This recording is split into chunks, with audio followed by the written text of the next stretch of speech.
tardes, chicos. Primero pedirles disculpas a nombre del comité porque hemos tenido un problema con el doctor. Estaba programado para el día de hoy el doctor Carlos Córdoba, pero no ha podido asistir el día de hoy. Así que yo lo voy a suplir en su reemplazo, ¿ya? El tema que vamos a hacer el día de hoy es potencial de acción. Vamos a tratar de hacerlo un poco rápido, que se entienda, para que podamos irnos temprano también, porque creo que se ha extendido un poco la ponencia anterior.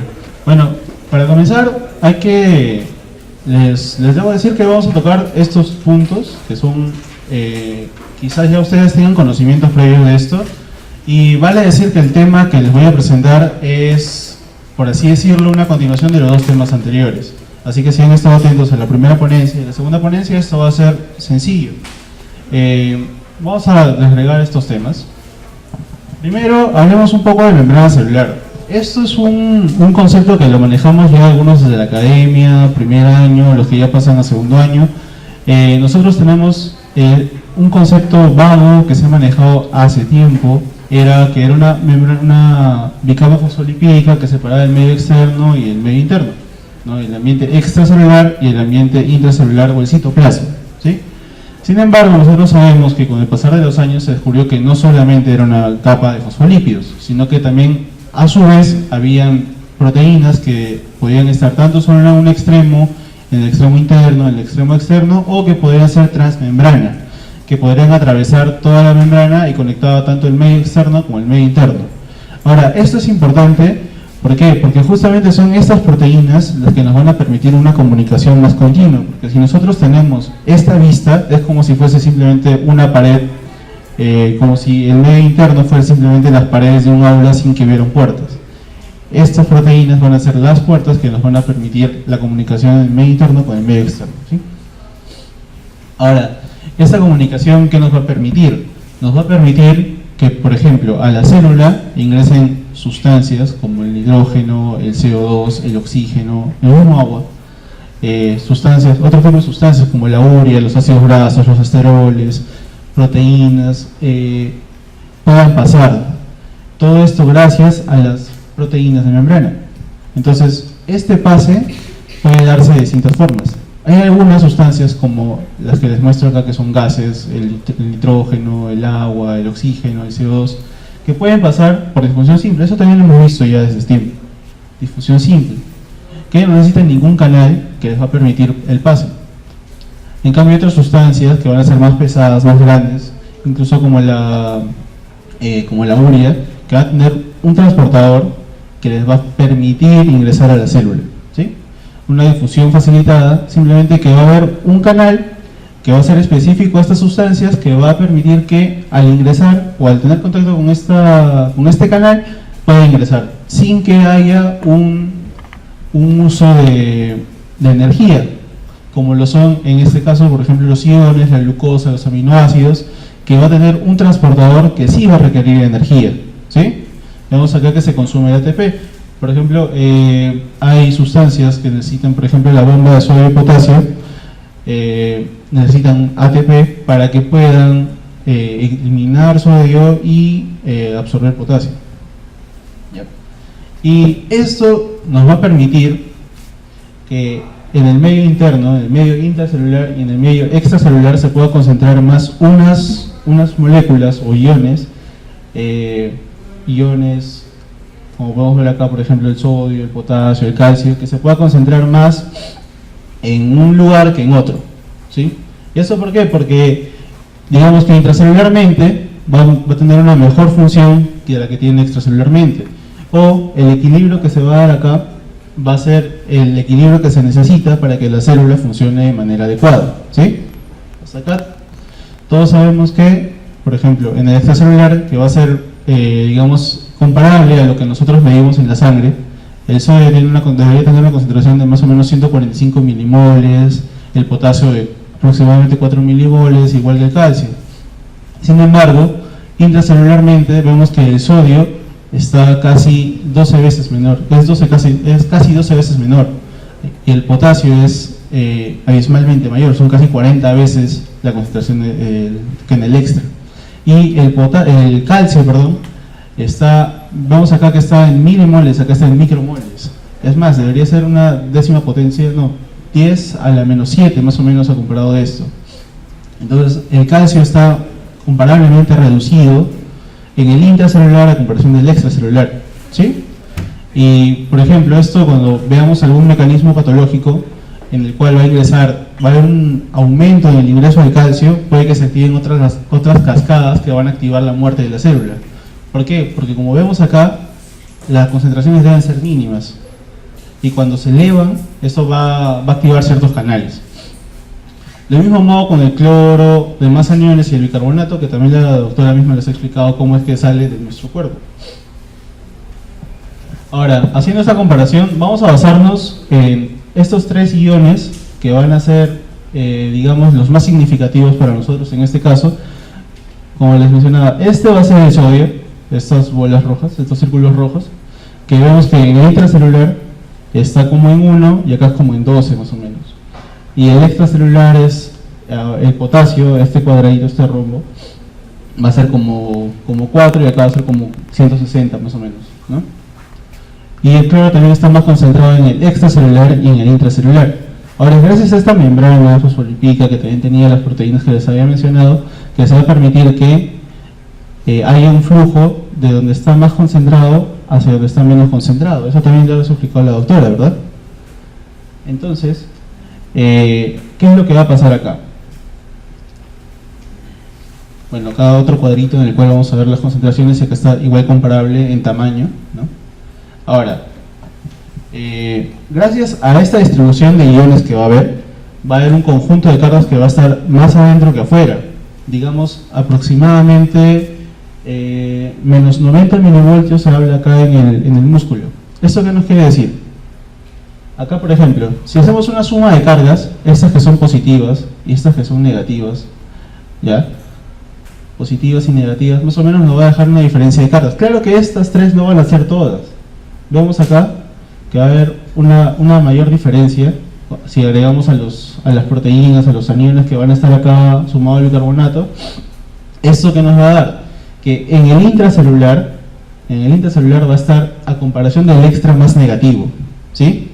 Y esta negatividad que va a tener en el intracelular va a ser ideal para que se lleven a cabo las demás funciones, las funciones de la célula, que también se han visto en el primer tema. Ahora, ¿cómo es que nosotros llegamos a estos valores? En este experimento que se hace, es una demostración, digamos, más práctica, en el cual se introducen dos electrodos, uno en solución fisiológica, que se debería compararle más o menos a lo que es el extracelular, y se introduce otro microelectrodo que va a entrar a la célula, al músculo en este caso, y vamos a ver que va a haber una diferencia, porque si estuviera afuera, la diferencia de voltaje sería, como los dos están sensando la misma cantidad de voltaje, sería cero, no habría una diferencia de voltajes. En cambio, cuando el cátodo entra a la célula, vamos a ver que el interior está más negativo que el extracelular. Y en este caso el músculo tiene un voltaje de menos 90. ¿Eso qué nos quiere decir? Que al interior de la célula, del músculo, se va a acumular, a comparación del exterior, más cargas negativas que las que están afuera, ¿sí? Esto es una demostración práctica de cuánto es el potencial de membrana. Entonces, habría que preguntarse uno, ¿qué es el potencial de membrana?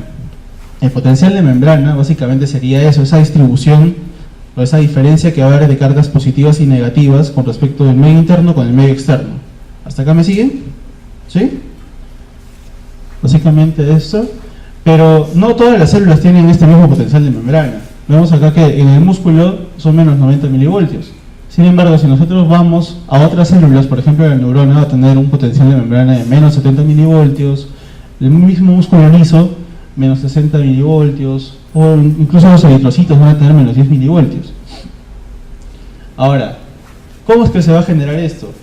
Nosotros sabemos que, por física, que las partículas que van a estar más concentradas en un lado van a querer ingresar a donde están menos concentradas, ¿cierto?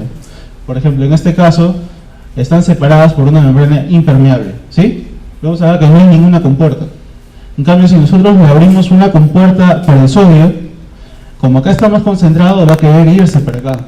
Del mismo modo, el potasio que va a estar acá más concentrado en el intracelular, si le abrimos una compuerta acá, va a salir disparado hacia el exterior. Del mismo modo con el cloro. Ahora, nosotros tenemos compuertas que van a estar abiertas, pero no en mayor cantidad. Y vamos a tener otras compuertas que se van a abrir bajo requerimientos especiales. Por ejemplo, si nosotros tenemos acá, si tuviéramos acá, por ejemplo, una compuerta para el sodio, va a ingresar más sodio del extracelular que del intra. Entonces, como el intra estaba más negativo, al ingresar más cargas positivas, este intracelular sería menos negativo, ¿cierto? Se acercaría más al cero, o sería más positivo. Entonces, para contrapesar eso, la célula también tiene mecanismos, va a tener puertas que van a estar abiertas para el potasio y va a permitir salir. Va a permitir que salga el potasio para que empiece a perder esas cargas positivas que había estado ganando y se vuelva otra vez a la normalidad, a ese negativo. Porque si empieza a hacerse más positivo por el ingreso del sodio, va a requerir que vuelva otra vez a ese estado basal, botando potasio. Pero entonces nosotros diríamos, ok, va a llegar un punto en el cual todo el intracelular, bueno, el sodio extracelular va a estar equiparable al intracelular. Entonces ya no habría ese movimiento. Pero, y acá también, el potasio intracelular estaría yéndose para afuera. Entonces va a haber un punto en el cual va a estar iguales, pero eso no le conviene a la célula, ¿cierto? Porque imaginemos que acá trabajáramos en base a 12. Si quedarían 6 y 6 acá, y acá en base a 40 habrían 20 y 20. Tampoco habría un equilibrio, ¿cierto?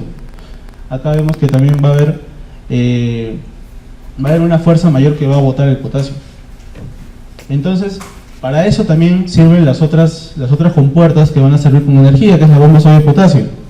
Y como quiere botar a la célula, a los iones de sodio que están entrando, también va a querer retornar a los iones potasio que están entrando, pero como están contra la corriente, necesitan gastar energía, ¿sí? ¿Hasta acá todo? Entonces siempre va a haber esta homeostasis que va a permitir que ingrese sodio, salga potasio, y en contrarregulación va a permitir que saque sodio y que ingrese potasio, ¿sí? Entonces siempre la célula va a tratar de estar en ese equilibrio, tratando de tener la cantidad de sodio, potasio, cloro y demás iones dentro de la célula, porque así va a funcionar mejor. Como les mencionaba hace rato, por ejemplo, el caso del calcio, cuando ingresa demasiado calcio a la célula, esta célula tiende a hacer apoptosis, o sea, la muerte celular. Ahora, acá vemos, por ejemplo, lo que les estaba explicando hace rato. Acá se trata de hacer un experimento teórico en el cual se pone una probeta, una membrana que va a ser permeable solamente para, si me no recuerdo, para potasio, en el cual en un lado va a haber una concentración, acá va a estar cloruro de potasio, acá va a estar más concentrado que acá, porque acá va a estar en 4 milimoles y acá va a estar 155 milimoles, va a ser casi 40 veces. Entonces si nosotros vemos, acá va a haber 4 milimoles de potasio y acá va a haber 155 milimoles de potasio. Entonces si nosotros acá en esta membrana, que va a ser en un principio permeable, y le abrimos la compuerta, una proteína que va a permitir sacar al potasio de manera libre, de manera facilitada, este potasio va a tender a irse de este lado hacia el otro lado, ¿verdad? Hasta que haya un equilibrio. Hasta que, digamos, acá haya 140, más o menos unos 70 milimoles y acá otros 70 milimoles. Y en ese punto va a estar en equilibrio, en el cual va a fluir, o va a dejar de fluir más o menos en ese lado, porque ya no va a haber una fuerza que lo va a jalar de este lado, desde el lado B hacia el lado A. ¿Y eso qué nos va a dejar? Como el cloro no va a pasar de acá para el otro lado, o de este lado para el otro lado, porque no hay una puerta, va a haber un aumento de cargas positivas nada más de este lado hacia el otro lado. ¿Hasta acá me siguen? ¿Por qué va a haber cargas positivas acá? Porque está pasando el potasio, ¿verdad? El potasio nada más está pasando acá. Porque sabemos que el potasio y el cloro tienen carga positiva y negativa respectivamente. Entonces, si nosotros lo dejamos así solito, esto va a tener carga neutra. Porque todos los iones van a estar compensados por el otro. Todos los potasios van a estar compensados por el cloruro.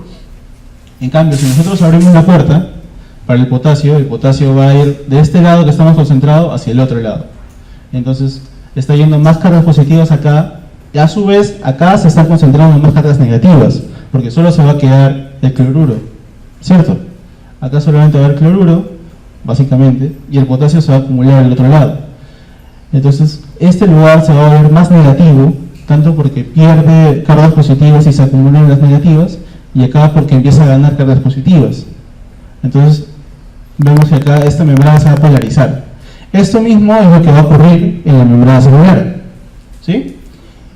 Y esta imagen también sirve para mencionar lo que les había mencionado.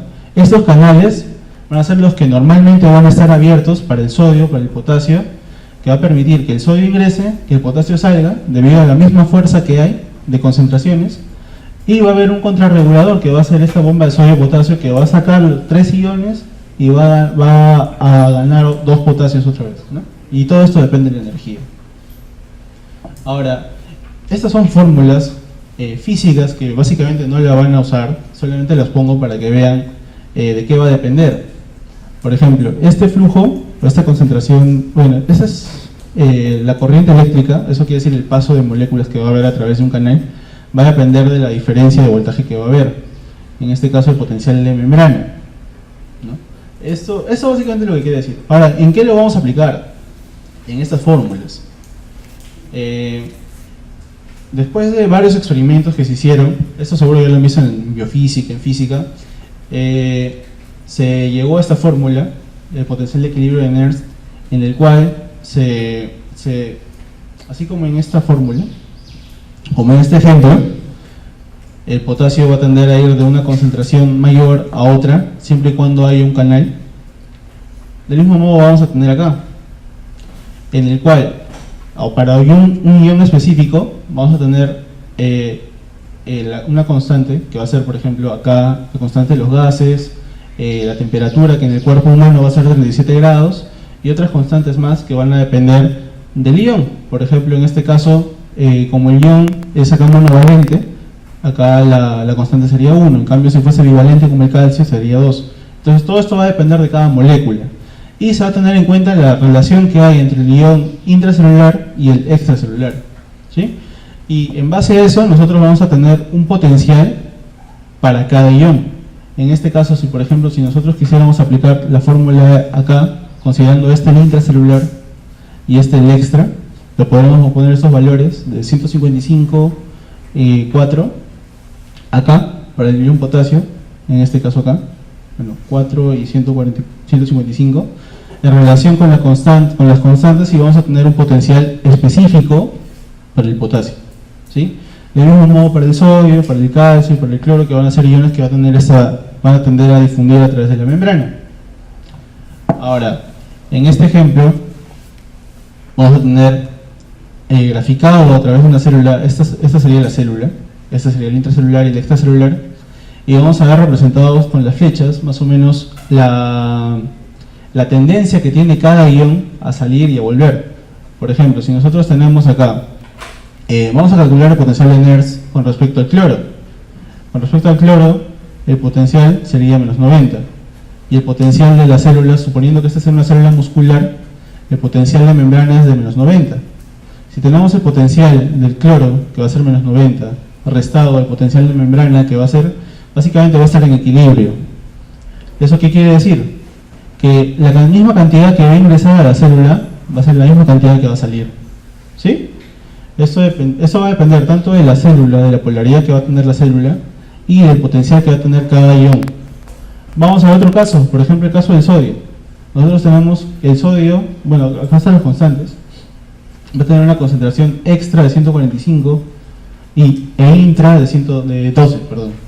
Entonces, si nosotros sacamos esto, el potencial con respecto al sodio va a ser de más 65. Estos son valores matemáticos.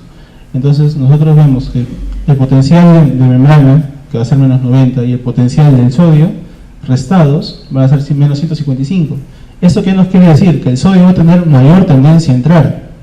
Si nosotros abrimos una compuerta al sodio, el sodio va a entrar como loco, ¿no?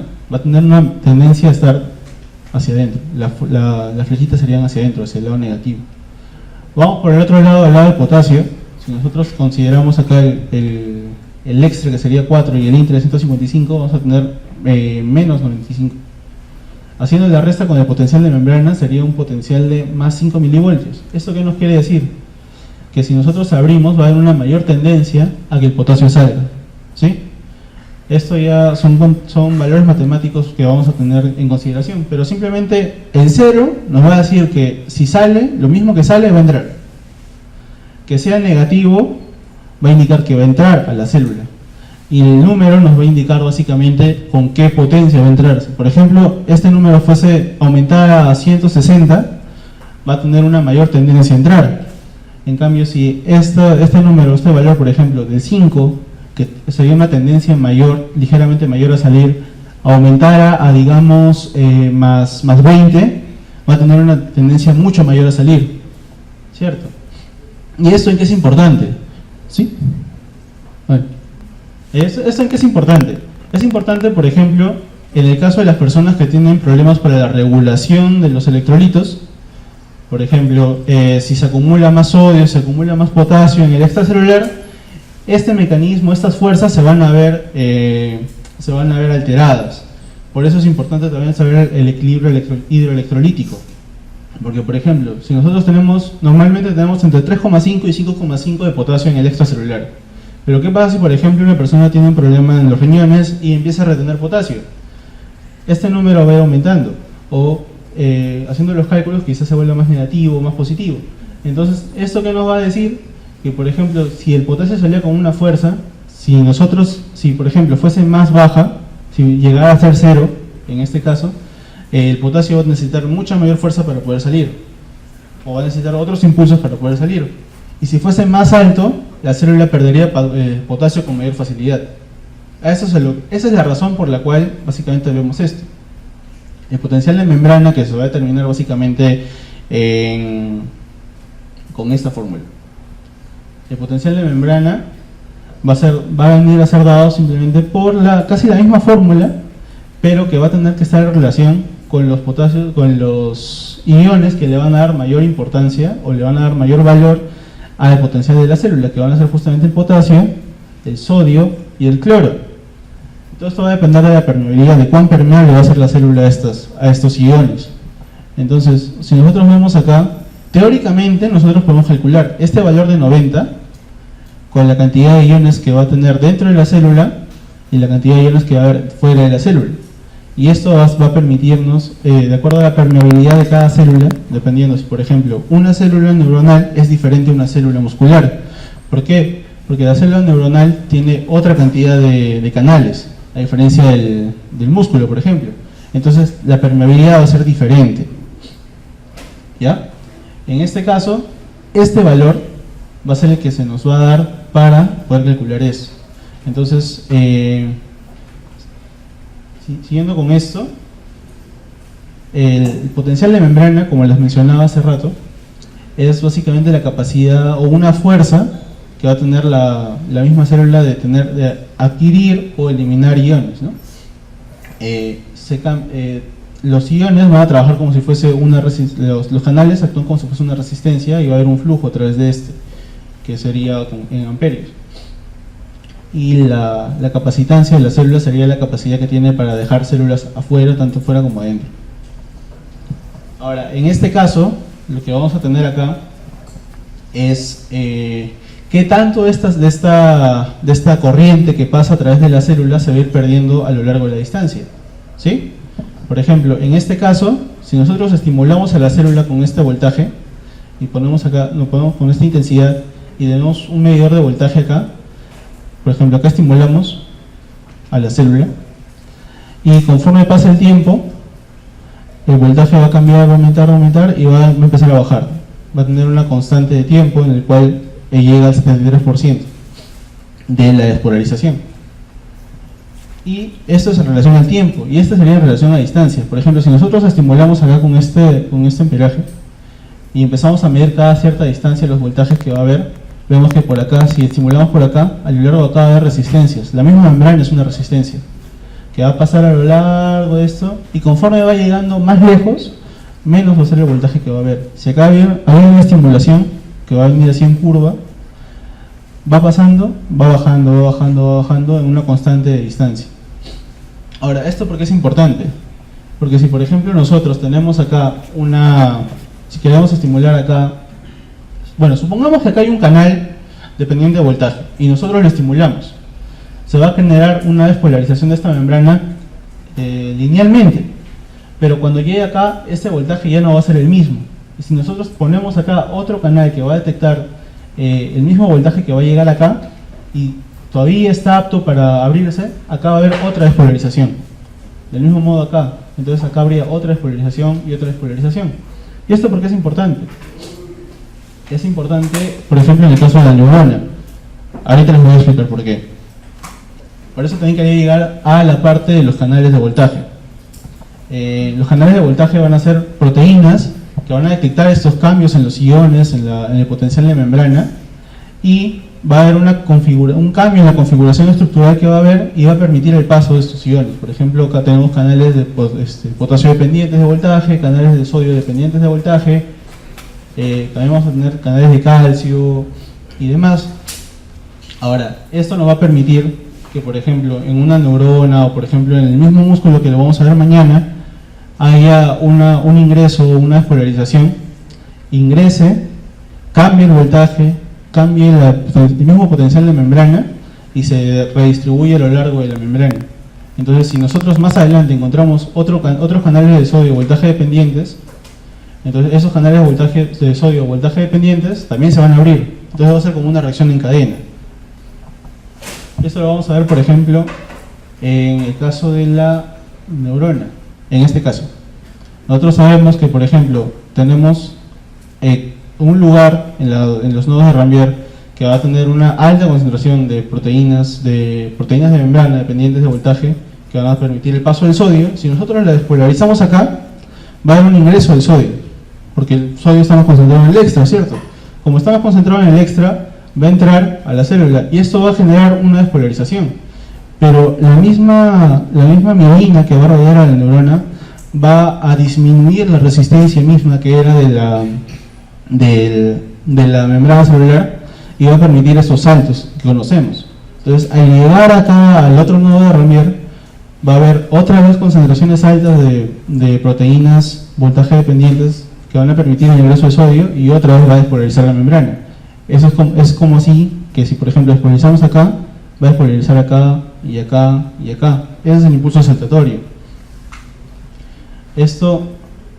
Ahora, nosotros preguntaríamos, ¿cualquier voltaje va a activar estas proteínas? No, no todas, porque cada una va a tener un umbral específico. Por ejemplo, en este experimento en el cual se demuestra la cantidad de amperaje que va a estar y en relación al tiempo, vamos a ver, por ejemplo, que acá, si nosotros estimulamos, digamos, con 4 de amperaje, la despolarización no va a ser la misma, no va a llegar a un umbral. En cambio, si nosotros llegamos a 8, va a llegar a este punto en el cual se dispara el potencial de membrana que estaba. Y otra vez va a volver. Entonces, si nosotros lo estimulamos la misma cantidad de amperaje, pero en un tiempo más prolongado, lo único que va a hacer repetirse. No es que sea tiempo dependiente. Simplemente, dependiendo del tiempo que dura el estímulo, se va a seguir estimulando, se va a seguir estimulando, se va a seguir estimulando. ¿Y qué pasa si nosotros, por ejemplo, le ponemos más amperaje? Si le ponemos más amperaje, no va a pasar nada. Simplemente se va a seguir despolarizando y se va a seguir despolarizando. ¿Por qué? Porque ya tienen umbral. No importa si le ponemos por un tiempo más prolongado o le ponemos más amperaje, no va a haber un cambio en eso, porque todas las células van a estar dispuestas solamente con este umbral. Ahora, este umbral va a cambiar de acuerdo a cada célula, ¿no? Por ejemplo, en la retina, antes de eso, ¿cómo es que podríamos nosotros estimular este cambio en voltaje naturalmente? Si por ejemplo, esto ya lo hemos visto en la primera clase. En la primera clase, por ejemplo, si nosotros tenemos alguna proteína o algún cambio mecánico, por ejemplo, el cambio de la luz en la retina, va a haber una liberación de proteínas, toda esa comunicación celular, que va a permitir la activación de estos canales de sodio, que va a permitir el ingreso, y es así como este tipo de células se va a activar, si es que llega a su umbral. Del mismo modo, va a ser los receptores que tenemos en la piel, ¿no? Y básicamente el potencial de acción es la perturbación del potencial de membrana bajo agentes físicos o químicos, como ya les he mencionado ahorita. Si nosotros, por ejemplo, tenemos una célula, generalmente va a tender a estar en un potencial, digamos, estable, estático. Por ejemplo, una neurona va a tender a estar siempre en menos 70 milivoltios, ¿sí? Bajo los mecanismos que les he explicado, de las proteínas que van a ser permeables al sodio, al potasio, va a permitir el ingreso y salida de los iones. Entonces siempre va a estar en menos 70. Entonces, ¿qué pasa si, por ejemplo, yo agarro un alfiler o algo que esté electrocutado, que pase corriente, y yo estimulo un músculo, como por ejemplo es en el caso de la neurofisiología? Cuando uno estudia neurofisio, cuando haces la electromiografía, perdón, es básicamente lo que hacemos: estimulamos al músculo con microvoltajes para despolarizarlo. Eso es un agente físico. Por ejemplo, también en el caso de la comunicación celular, cuando llega un neurotransmisor a través de las células, este va a permitir el ingreso por ejemplo, de sodio, va a permitir la salida el ingreso de cloro, la salida del potasio, y esto va a perturbar el potencial de membrana en el reposo. Entonces, ¿qué pasa si le perturba tanto que llega al umbral? Llega al umbral y automáticamente todo lo demás se va a disparar. Se dispara. Este disparo que hay en el potencial de membrana es el potencial de acción. Y este es el que se va a transmitir a través de la célula. Y este va a tener fases. Va a tener una fase de repolarización, una fase de hiperpolarización. Y no va a ser lo mismo. Una fase de despolarización previa, que es la parte de la estimulación en el cual va a haber ese cambio de iones. Una parte de repolarización en el cual van a ingresar los iones que van a contrapesar esto. Y va a haber otra repolarización que va a permitir el volver a la normalidad. Esto se va a explicar mejor cuando hablemos un poco de músculo. Ahora, hay que saber algo de los potenciales de acción. El potencial de acción básicamente va a tener dos periodos. Dos periodos refractarios, perdón. Un periodo refractario absoluto y un periodo refractario relativo. Un periodo refractario absoluto, ¿qué significa? Que no importa con cuánto amperaje o cuánta corriente le pasemos acá, no va a haber otra despolarización. En cambio, en el periodo refractario relativo, si nosotros le aplicamos acá más corriente de la que necesita, se va a disparar otra vez. Va a haber otra despolarización y otra despolarización. Cosa que no va a pasar en el absoluto. Ahora, si nosotros vemos, por ejemplo, esta despolarización de una célula muscular, la parte de la despolarización, no importa si nosotros le aplicamos más voltaje acá, eso no va a cambiar. En cambio, si cuando se está repolarizando nosotros le aplicamos otra vez, va a haber otra despolarización y otra despolarización, hasta el punto en el cual la célula internamente ya no tenga los iones necesarios para estos cambios, ¿sí? Ahora, para explicarlo mejor, está el músculo cardíaco, ¿ya? En el músculo cardíaco básicamente vamos a ver todo. El músculo cardíaco, como les mencionaba hace rato, el músculo esquelético tiene un potencial de membrana de aproximadamente menos 90 milivoltios, ¿sí? Entonces, ¿qué es lo que va a pasar? Cuando llegan los estimuladores del músculo cardíaco por una despolarización, por ejemplo, por una neurona, el músculo cardíaco de las paredes, que no va a tener ese automatismo, se va a despolarizar. En este caso se van a abrir los canales de sodio. En la fase 0 se abren los canales de sodio. Entonces, como el sodio tiene mayor tendencia a entrar a la célula, el interior se va a volver más positivo. Entonces, si acá está a menos 90, va a subir hasta, digamos, más 20, más 30. En este punto, también la célula necesita volver a su equilibrio. Como necesita volver a su equilibrio, va a abrir los canales de potasio. En este caso, la primera fase de la repolarización rápida, acá van a abrir los canales de potasio y llega un punto en el cual se abren también los canales de calcio. Entonces, cuando hay un ingreso acá de calcio, una movilización activa de calcio, acá no va a haber un cambio significativo. Acá es una apertura de los canales de calcio dentro de la célula. Entonces, se va a compensar un poco esto y acá va a haber una meseta, porque como está perdiendo los potasios y van a estar ingresando los calcios adentro de la célula, va a ese cambio positivo. Mientras ingresan positivos, salen positivos, acá va a ser más o menos estable. Vemos que hay una meseta. Y cuando acaba esta fase de calcio, va a volver a salir otra vez los potasios, sale. Y en este punto ya ha entrado bastante sodio y ha salido bastante potasio, así también como el calcio. Bueno, el calcio tiene otros mecanismos de regulación y es en la fase tardía en la cual se va a repolarizar por medio de la bomba sodio-potasio. Todo el sodio que ha ingresado lo va a botar y todo el potasio que ha salido lo va a recuperar. Y esto es en el músculo cardíaco. Básicamente va a llegar a, repasando otra vez, ¿no? Vemos que acá el músculo adquiere sodio, pierde potasio, se contrarregula con el calcio, sigue perdiendo potasio y acá se va a ver esa homeostasis en la cual va a botar sodio y va a recuperar potasio. Esto no pasa en todas las células. Por ejemplo, en las células automatizadas del corazón, ¿no? van a tener canales que solitos se van a contrarregular. Por ejemplo, que les va a hacer automatismo. Acá se va a despolarizar porque va a llegar al umbral, se despolariza. Acá por el sodio, acá se libera calcio, después absorbe potasio, no, va eliminando potasio y otra vez el sodio, calcio, potasio. Y esto va a permitir un automatismo porque los canales mismos que tiene esta célula va a permitir que el potencial de membrana no sea tan estático como parece.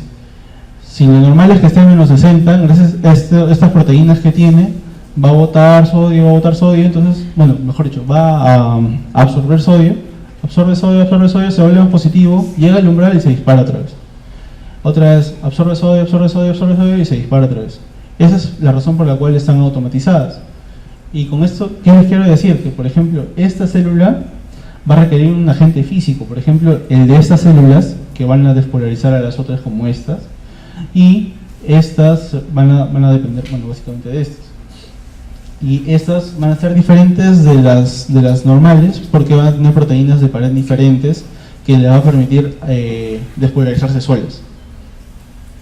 Y bueno, esto sería básicamente todo con respecto a potencial de acción y membrana. No sé si tuvieron alguna pregunta, muchachos.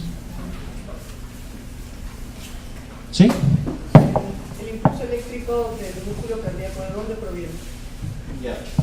Como les mencionaba, estas células de acá, que van a ser las células automatizadas del corazón, normalmente van a tener un potencial de membrana, digamos, de unos 60 voltios, milivoltios. Ahora, ¿qué es lo que va a pasar? Por las mismas cualidades que tienen estas células, digamos que van a tener canales de sodio que van a permitir el ingreso de sodio más rápido. Entonces, ingresa el sodio y llega al punto en el cual llega el umbral. Y una vez que llega al umbral, se despolariza. Y esta despolarización se va a transmitir hacia los costados, que van a ser células que van a tener, digamos, este tipo de distribución de proteínas, que una vez que llega el impulso eléctrico, se despolariza ocurre esta despolarización. Eso ya no va a hablar más completo en la parte de músculo y contracción cardíaca. Es solamente para ejemplificar todo lo que hemos visto de potencial de membrana y potencial de acción. ¿Alguna otra pregunta?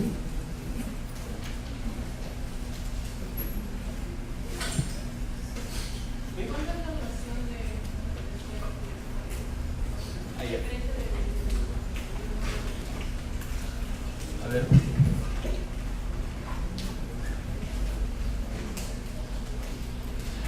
En este gráfico, más o menos trato de dar a entender esto. Lo que pasa es que cuando nosotros hacemos una práctica en fisiología, nosotros tenemos el concepto de sumación temporal y espacial. En el caso de la sumación temporal, por ejemplo, dependiendo de la frecuencia con la cual tú estimules una célula, esta se puede despolarizar, digamos, más rápido, con más fuerza. Por ejemplo, en este caso, si nosotros tuviéramos esta célula sola y nosotros la despolarizamos por acá, con el tiempo el impulso se va a perder. Si dejamos de estimularla, el impulso se va a perder. ¿Sí? En una constante de aproximadamente de 1 a 20 milisegundos, que va a ser cuando se pierde el 37%. Estos son conceptos teóricos. Ahora, en el concepto de sumación espacial, básicamente, si por ejemplo nosotros estimulamos acá va a haber un voltaje determinado. Y si nosotros estimulamos otra vez acá, el voltaje se puede mantener o se puede sumar o demás. Ahora, si tu pregunta refiere más o menos cada cuánto tiempo uno puede despolarizar un músculo o una neurona, eso va a depender de los periodos refractarios.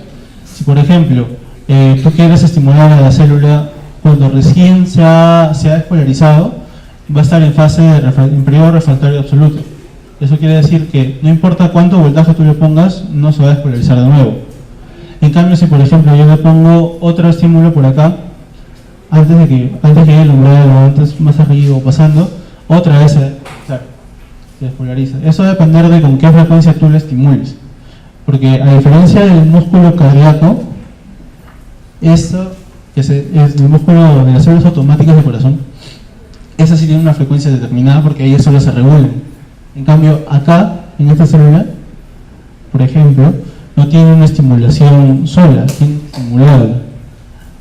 Bueno, teóricamente, porque en realidad hay células que son similares a esta que van a tener acá una pequeña curva que va a llegar al umbral, y eso es cuando, por ejemplo, esas células fallan, o cuando hay una desregulación hidroelectrolítica, estas se pueden automatizar también, dependiendo de cómo cambia su estructura, cómo cambia el medio externo, medio interno.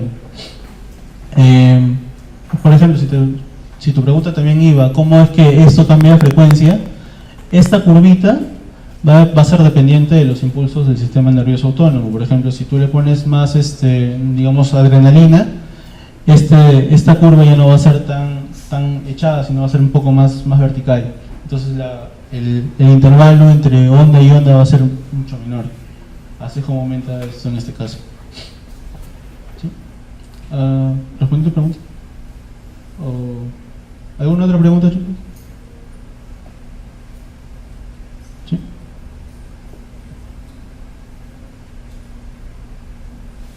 Ya bueno, entonces, si no tienen preguntas, eso sería todo. Muchas gracias.